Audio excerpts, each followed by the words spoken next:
Welcome back to the Mookie Chilson channel, and this is the story of the best $5 I have ever spent at a garage sale, and the unthinkable personal collection that the purchase inspired.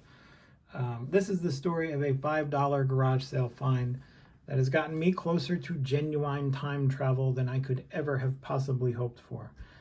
It's the closest I could ever get to experiencing the golden age of post-war baseball in New York City without actually having gone through it myself. And it all begins in the pages of these composition notebooks. I'll lay them out. There's 5 of them there. These are, like school books, like you would write your essays or in your journal or notebooks and turn them in there. But these were not used for that purpose. These were used for scrapbooking. Something that I did as a kid growing up in the 80s. I scrapbooked all of my Dwight Gooden clippings that I could ever get my hands on, and I've shown that in a video before. But this person had the good fortune of growing up in New York City in the Bronx and chronicling the New York Yankees and Major League Baseball trajectory from 1947 through 1952. And so that's what you're looking at in front of you in the pages of these books. As far as I can tell, the author of these scrapbooks was born in the Bronx around 1938. They lived in the Bronx in the 40s and 50s, but eventually moved to New Jersey. And somehow these books wound up on a table at a garage sale around the corner from my home this summer. And when I picked them up and started leafing through them, I knew exactly what they were right from the jump street, because again, I had done this myself.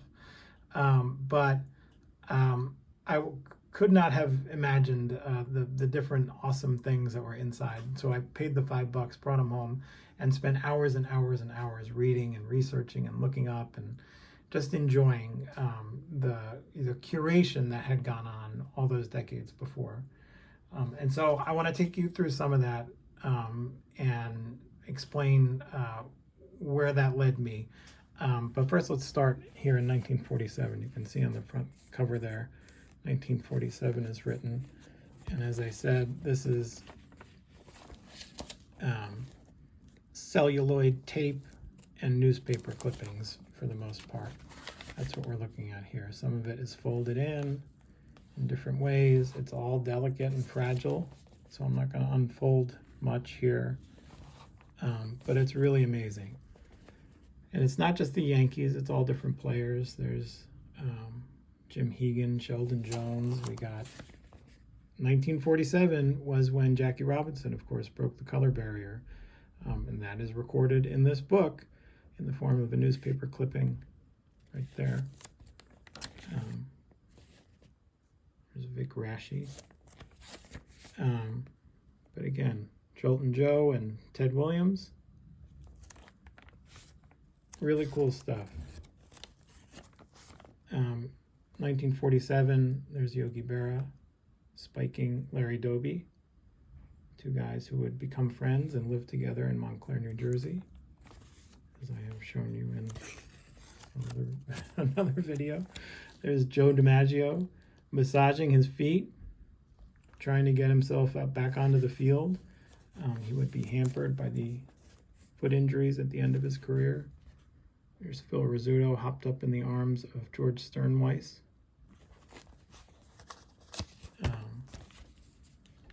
We know that guy, the great Bambino, was still alive and kicking in 1947, albeit not in a Yankee uniform. There's the Dodger infield. Just a really cool book. And again, big Joe DiMaggio fan was this young child. Joe cooking, Joe with his brothers, Joe's parents, Papa and Mama DiMaggio, and Joe's son, little Joe. So really cool stuff, showing you what the news of the day was for this young person collecting back in those days. And again, like I said, all these books have awesome pictures and captions that I've spent forever reading. But they also have these old felt pennants that were collectibles back in the day. These are all of the American League pennants. They also had the National League pennants, New York Giants, the Buccos, the Cubbies. If you watch the Yogi Berra documentary on Netflix, which is really awesome, you probably remember how derided and mocked Yogi Berra was when he came up. He was not the prototypical Major League Baseball body. There's Yogi. But as this fan noted, there's Yogi reading his comic books, mocked for reading comic books in the clubhouse. There he is reading his comic books. And there he is with his wife and with Bill Dickey, who showed him how to be a catcher. And here he is, bare-chested on the inside cover of a magazine. And the caption here is, "A more easily upset athlete might have been destroyed by the incessant riding the other clubs handed Berra, but Yogi just laughed it off." So there he is. Yogi would laugh it off and laugh all the way to the World Series and the Hall of Fame. Crazy shots.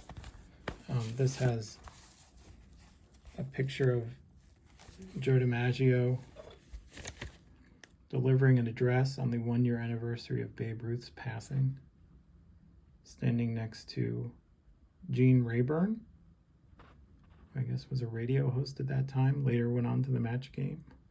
So, interesting stuff there. There was one Mickey Mantle clipping in this whole book, and this is it. This is Going Places. Mickey Mantle, who clouded 2 game-winning homers for the champion Yanks, packs pre-series photo in car trunk outside his hotel before heading home for Commerce, Oklahoma. Very young Mickey Mantle, before he sort of turned into the superstar that he is known for today. But one thing that really stuck out to me in all these books is that, there's a lot of controversy over Phil Rizzuto's inclusion into the Hall of Fame. And if you wanted to start a fight with the person who put these books together, you would tell them that Phil Rizzuto did not belong in the Hall of Fame. The person who made these books was a Phil Rizzuto superfan. And this book is entirely dedicated to Phil Rizzuto. There he is, leaping over second base. The Phil Rizzuto I knew growing up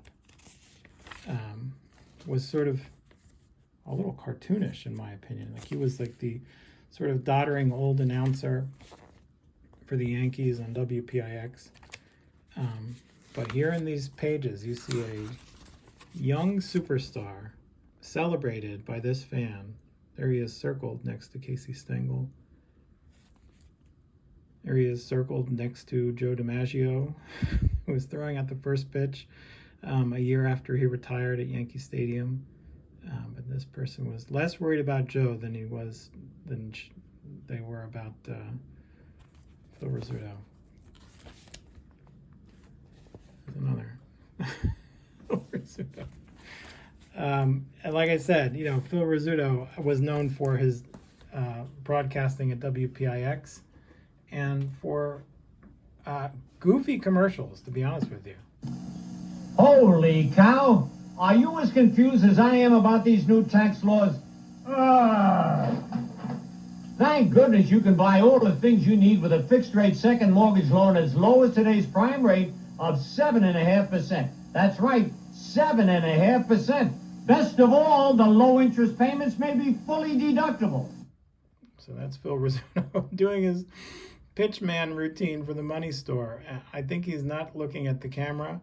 I don't know about that mortgage interest rate. I assume that was good for the time, but that's how I became knowledgeable about Phil Rizzuto. This person loved Phil Rizzuto. And when I say this person, I should be more specific. The name of this person is Rachel Ruocco. Rachel Ruocco. Rachel grew up and lived in the Bronx. I did some cursory investigation of Rachel. It is my belief that Rachel is no longer with us. And so that's probably why these books were found on a garage sale table.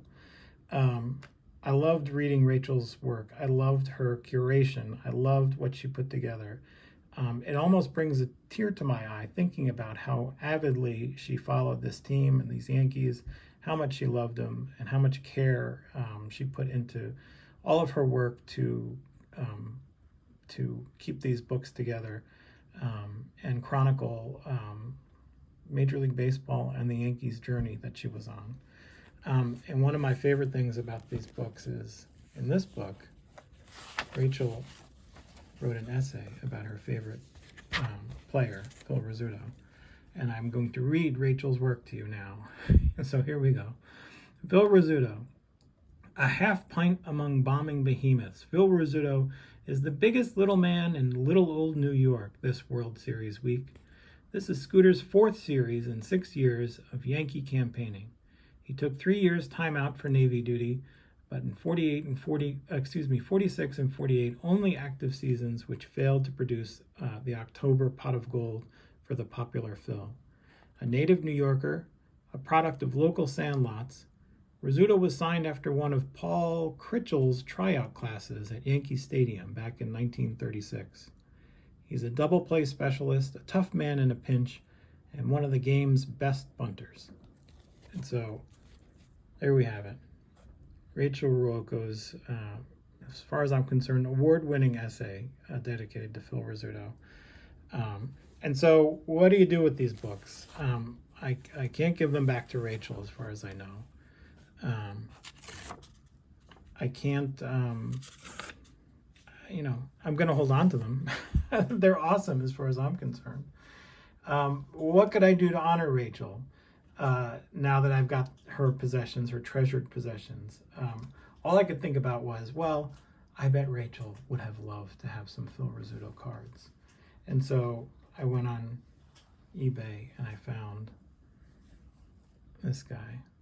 So this is a 1949 Bowman Phil Rizzuto, no name on the front. Rachel probably would have preferred the name on the front. But I got this one because, as you can see, it's got the tape residue. So this was in somebody else's scrapbook. Maybe it was in Rachel's scrapbook and it got taken out and sold along the way. I don't know, but I would never have bought this card if I had not stumbled across this find at a garage sale.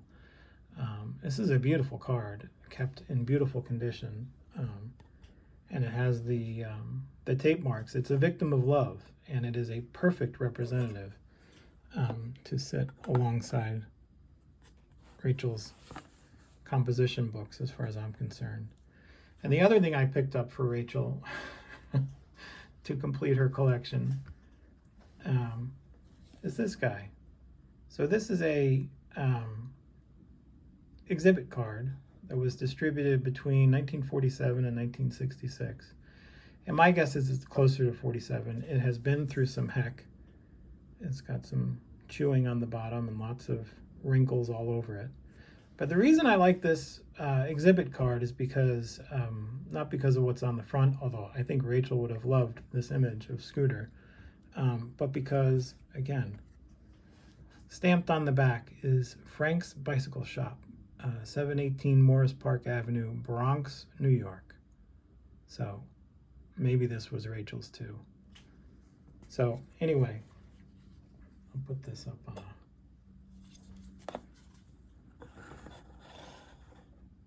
That's the story of the best $5 I ever spent at a garage sale, and the personal collection that grew out of it, that I never thought I would have in a million years. So thank you for watching. Thank you to Rachel for putting all this together. And I think that's it. Thank you.